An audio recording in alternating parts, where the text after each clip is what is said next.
किसान, अरे ओ किसान, अरे कहाँ है बे? ओए राम, आजा भाई, अंदर आजा। क्या कर रहा है? मटर पनीर बना रहा हूँ, खाएगा? है सच में? दिखा तो जरा। अबे मूली की सब्जी और रोटी है। अबे हट, मूली की सब्जी कौन खाएगा? हम खाएंगे ना। और तुझे क्या लगा कि मैं सच में मटर पनीर बना रहा हूँ? हाँ, मुझे तो यही लगा था। अबे मेरे भोले चंद, हम गरीबों की किस्मत में मटर पनीर कहाँ? वो तो कभी कभार किसी की शादी में मिल गया तो खा लिया। हाँ यार, पिछली बार पन्नू की शादी में खाया था। सुनना, तू भी जल्दी से ब्याह कर ले यार। क्या कहा? ब्याह? क्यों भाई, तुझसे मेरी रईसी देखी नहीं जा रही है क्या? अबे तू ब्याह करेगा तभी तो मटर पनीर खाने को मिलेगा। अरे यार, मैं कहाँ से खिला पाऊंगा तुझे मटर पनीर? मेरी हालत तो तू देख ही रहा है। ले देकर बाबा का एक ही छोटा सा खेत तो है, बस उसी से काम चल रहा है। शादी करके क्या सुख दे पाऊंगा मैं किसी लड़की को? ये कहते हुए किशन अपनी टूटी फूटी झोपड़ी की तरफ देखने लगा। कोई नहीं भाई, तो देखना, कभी तो अपने भी दिन फिरेंगे। अच्छा, और अमीर बनकर क्या करेगा तू? भाई मटर पनीर की लाइन लगा दूंगा। सुबह मटर पनीर, दोपहर में मटर पनीर, फिर रात में भी मटर पनीर, और अगर रात में नींद खुल गई ना गलती से तो फिर से मटर पनीर। अबे बस कर, पूरी दुनिया के मटर और पनीर खत्म करके ही मानेगा क्या? नहीं यार, सच्ची में काश ऐसा होता ना कि एक जादू की छड़ी मिल जाती मुझे, कि बस घुमाऊं और मेरी हर मुराद पूरी हो जाती। जरा सोच के देख मेरे भाई, कितना बढ़िया हो जाता फिर तो। राम की बातों पर उसका बचपन का दोस्त किशन बस हंसता रहा। इसके बाद कुछ बोला नहीं। असल में किशन बहुत गरीब था, तो हालत राम की भी अच्छी नहीं थी। दोनों के खेत आसपास ही थे। कई साल पहले उनके पिताजी एक साथ खेती किया करते थे और अब वो दोनों भी ऐसा ही कर रहे थे। फिर उसी दिन दोपहर में जब दोनों दोस्त अपने अपने खेत समतल कर रहे थे। सुन किशन, अब की बार क्या बोएगा तू? गेहूं ही बोऊंगा भाई, गेहूं ही सही है। साथ में कुछ हो ना हो, रोटी बनाओ और प्याज नमक के साथ खा लो। क्या हुआ, हंस क्यों रहा है? मैं सोच रहा हूँ मटर पनीर बो देता हूँ, है? सही है। सुन, जब उग जाए तो मुझे भी बुला लेना, मैं भी खाने आ जाऊंगा। किशन भले ही पैसों से गरीब था, लेकिन था एकदम जिंदा दिल। कमाल तब हो गया जब उसके खेत में इस बार गेहूं की अच्छी पैदावार हुई। उसने कुछ गेहूं बेच दिए और बाकी अपने लिए रख लिए। फिर एक शाम। ओए कहाँ जा रहा है यार? बहुत दिन हो गए, नाना जी को नहीं देखा, तो बस उनसे मिलने जा रहा हूँ। अच्छा, कब लौटेगा फिर? 2-3 दिनों में आ जाऊंगा। इस बार थोड़ा रुक कर ही आऊंगा। किशन का ननिहाल उसके गांव से ज्यादा दूर नहीं था। 2 गांव छोड़कर ही उसके नाना और नानी का गांव था, जिसका नाम था चंबलपुर। अपने नाती को देखकर उसके नाना और नानी बहुत खुश हुए। और फिर नानी, गांव की हालत में तो कोई सुधार नहीं दिख रहा। कैसा दिखेगा बेटा? ना करने को कोई काम धंधा है और ना ही यहाँ की जमीन इतनी उपजाऊ है। हमारी तो जिंदगी जैसे तैसे कट गई। पता नहीं इन बेचारों का क्या होगा। हर घर में माँ बाप अपना पेट काट कर अपने बच्चों को खिला रहे हैं, और वो भी बच्चों को पूरा नहीं पड़ता। बड़ी गरीबी है बेटा, ईश्वर कृपा करे। चंबलपुर की हालत वाकई बहुत दयनीय थी। हर घर में गरीबी थी। लोग खाने के लिए कड़ी मेहनत करते थे, फिर भी उन्हें पर्याप्त खाना नहीं मिल पाता था। कुछ ऐसी ही तस्वीर किशन के गांव आनंदपुर की भी थी।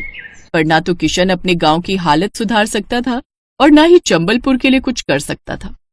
2 दिनों तक नाना नानी के पास रहने के बाद वो अपने गांव आनंदपुर आ गया। रात में उसने अपने लिए दाल रोटी बनाई और जैसे ही वो खाना खाने वाला था, तभी उसे बाहर से किसी की आवाज आई। कोई है क्या? प्रणाम बाबा। खुश रहो बच्चा, मैं कई दिनों से भूखा हूँ। पेट में अन्न का दाना भी नहीं गया, कुछ खाने को मिलेगा? हाँ बाबा, आइए ना, आप यहाँ बैठिए। किशन ने झट से साधु के लिए दरी बिछाई और फिर थोड़ी ही देर में किशन साधु के लिए वो दाल रोटी लेकर आ गया जो उसने अपने लिए बनाई थी। साथ में उसने प्याज भी रख दिया। साधु ने बड़े चाव से खाना खाया और जब उनकी भूख खत्म हो गई। बच्चे, भगवान तुम्हारा भला करे, तुमने एक भूखे साधु को खाना खिलाया है। वैसे नाम क्या है तुम्हारा? जी, किशन नाम है मेरा। बेटा किशन, तुम्हारे लिए तो भोजन रखा है ना? हाँ बाबा, आप मेरी चिंता ना करें, मैं अपने लिए दोबारा बना लूंगा। किशन की बात सुनकर साधु बहुत खुश हुए। उन्होंने किशन के सिर पर हाथ रखकर कहा, तुम बहुत अच्छे लड़के हो, मैं तुमसे बहुत खुश हूँ। बेटा, मैं तुम्हें कुछ देना चाहता हूँ। नहीं बाबा, मैं खुश हूँ, मुझे कुछ नहीं चाहिए। किशन ने हाथ जोड़कर साधु से कहा, लेकिन तभी साधु मुस्कुराए और उन्होंने एक मंत्र पढ़ा और अगले ही पल एक बड़ी सी कढ़ाई उनके सामने थी। ये लो बच्चे, ये कढ़ाई आज से तुम्हारी है। नहीं बाबा, मुझे इतनी बड़ी कढ़ाई की जरूरत नहीं है, मैं तो अकेला रहता हूं, मैं क्या करूंगा इसका। बच्चा, ये कोई ऐसी वैसी कढ़ाई नहीं है, मेरा मंत्र प्रसाद है। इसमें तुम सिर्फ पानी डाल देना और फिर जो चाहोगे वो पकवान इसमें बनकर तैयार हो जाएगा। इस कढ़ाई की वजह से तुम्हारी पूरी रसोई जादुई बन जाएगी और उस जादुई रसोई से तुम कभी किसी को भूखा नहीं लौटने दोगे। ये मेरा अटल विश्वास है तुम पर। साधु की बात सुनकर किशन की आंखें खुली की खुली रह गई। उसने फौरन साधु को प्रणाम किया और फिर बाबा एक बात कहूं? बोलो बच्चा। मुझे ऐसी ही एक और जादुई रसोई चाहिए। लालच करना अच्छी बात नहीं है बच्चा। नहीं बाबा, इस कढ़ाई से मैं आनंदपुर के लोगों को खाना खिलाऊंगा और दूसरी रसोई मैं चंबलपुर में बनाऊंगा। वो मेरे नाना नानी का गांव है, वहां बहुत गरीबी और भुखमरी है। ठीक है बच्चा, जैसा तुम चाहो।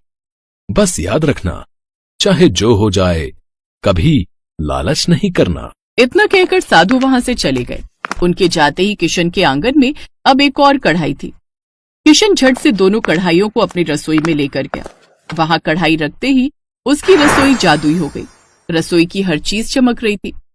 किशन ने झट से एक कढ़ाई में पानी डाला और ऐसा करते ही जादुई रसोई ने कमाल दिखाना शुरू कर दिया। उसने पहली बार उस कढ़ाई से मटर पनीर बनाया और फिर उसने राम को भी बुला लिया। राम, मेरी बात ध्यान से सुन। मेरे पास ये 2 कढ़ाई हैं।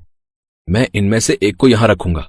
तू कल से इसमें खूब सारा खाना बनाना और लोगों को खिलाना, और दूसरी कढ़ाई से मैं अपनी नानी की रसोई को जादुई बना दूंगा और फिर मैं वहां के गरीबों को भी मुफ्त में खाना खिलाऊंगा।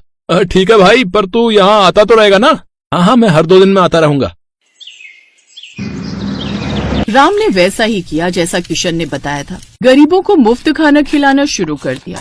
उधर चंबलपुर में किशन ने उस कढ़ाई की मदद से अपनी नानी की रसोई को जादुई बना दिया। वो दिन भर कढ़ाई में पानी डालकर खाना प्राप्त करता और गरीबों को भरपेट खिलाता। ऐसे ही कई महीने बीत गए। दोनों गांव में अब कोई भूखा नहीं सोता था। फिर एक दिन किशन अपने गांव आनंदपुर आया तो उसने देखा पूरा गांव बाढ़ में डूबा पड़ा था। ये देखकर किशन बहुत घबरा गया। हे भगवान, ये क्या कर दिया? ये किस बात की सजा दी है आपने मेरे गांव को? किशन का इतना कहना था कि तभी उसके बगल में वही साधु प्रकट हुए। ये लोग अपनी करनी खुद भुगत रहे हैं। बाबा आप? लेकिन इन्होंने क्या किया? तुम्हारे दोस्त के मन में लालच आ गया था। वो जादुई रसोई से खाना बनाकर बेचने लगा, वो भी बहुत महंगे दामों पर। और जब गांव वालों को इस जादुई कढ़ाई के बारे में पता चला तो वो सब भी इसे छीनने और लूटने में लग गए। बस इसी छीना झपटी में कढ़ाई का पानी नीचे गिर गया और इस गांव में बाढ़ आ गई। इन सब पर दया करें महाराज और इन सबको बचाने का उपाय बताएं। इन सबको माफी मांगनी होगी। हाँ, हम सब माफी मांगते हैं। माफ कर दीजिए साधु महाराज। ठीक है, मैं इस गांव को पहले की तरह कर देता हूँ।